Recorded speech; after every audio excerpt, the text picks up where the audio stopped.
இன்னைக்கு பாகிஸ்தான் மட்டும் இல்ல பல நாடுகள் இந்தியாவை பார்த்து பயப்படுறாங்கன்னா அதுக்கு முக்கியமான காரணம் 1998ல அப்துல் கலாம் சார் பண்ண இந்த ஒரு சம்பவம் தான். அப்படி அவர் என்னதான் பண்ணாருன்னு தெரிஞ்சுக்கலாம். ஃபுல்லா பாருங்க. 1990ஸ்ல ஒரு 5 கண்ட்ரிஸ் கிட்ட மட்டும் தான் நியூக்ளியர் வெப்பன் இருந்துச்சு. வேற யாரும் இதை உருவாக்க கூடாதுன்னு சொன்னாங்க. அண்ட் இதை உன்னிப்பா கண்காணிக்க அமெரிக்கா ஒரு பவர்ஃபுல் சேட்டலைட்டையும் வச்சிருந்தாங்க. பட் இதை பத்தி கவலைப்படாத நம்ம இந்தியன் பிரைம் மினிஸ்டர் வாட்ச் பாய் டாக்டர் அப்துல் கலாம் கூப்பிட்டு நம்ம என்னதான் 1974ல எக்ஸ்பெரிமெண்டா ஒரு சின்ன நியூக்ளியர் டெஸ்ட் பண்ணியிருந்தாலும் அது பெருசா பேசப்படல. சோ ஃபுல் ஃபிளெஜ்டான ஒரு நியூக்ளியர் டெஸ்ட்டை இந்த உலக நாடுகளுக்கு நம்ம பண்ணி காட்டணும்னு சொல்றாரு. இதுக்காக டாக்டர் அப்துல் கலாம் தலைமையில ஒரு டாப் சீக்ரெட் டீம் ரெடி பண்றாங்க. இவங்களுக்கு சேலஞ்சிங்கா இருக்க போறதே அது அமெரிக்கன் சேட்டலைட் தான். ஏன்னா மத்த நாடுகளுக்கு இது தெரிஞ்சா கண்டிப்பா நம்மள பண்ண விட மாட்டாங்க. அண்ட் ஒரு வண்டியை நகர்த்தினாலே அந்த சேட்டலைட்டுக்கு தெரிஞ்சிடும். இதை புரிஞ்சுக்கிட்ட அப்துல் கலாம் அந்த சேட்டலைட்டோட பிளைண்ட் ஸ்பாட்டை கண்டுபிடிச்சு எல்லாரையும் இரவு நேரத்துல மட்டும் வேலை செய்ய வச்சாரு.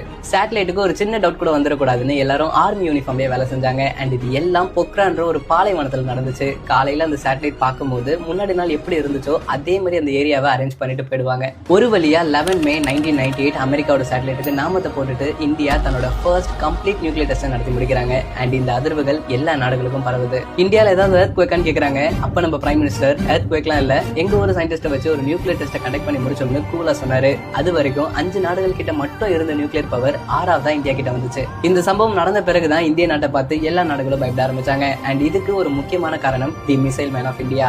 கூஸ் பம்ஸ்ல இந்த ஸ்டோரியை உங்க ஃப்ரெண்ட்ஸ்க்கும் ஷேர் பண்ணுங்க, அவங்களும் தெரிஞ்சுப்பாங்க.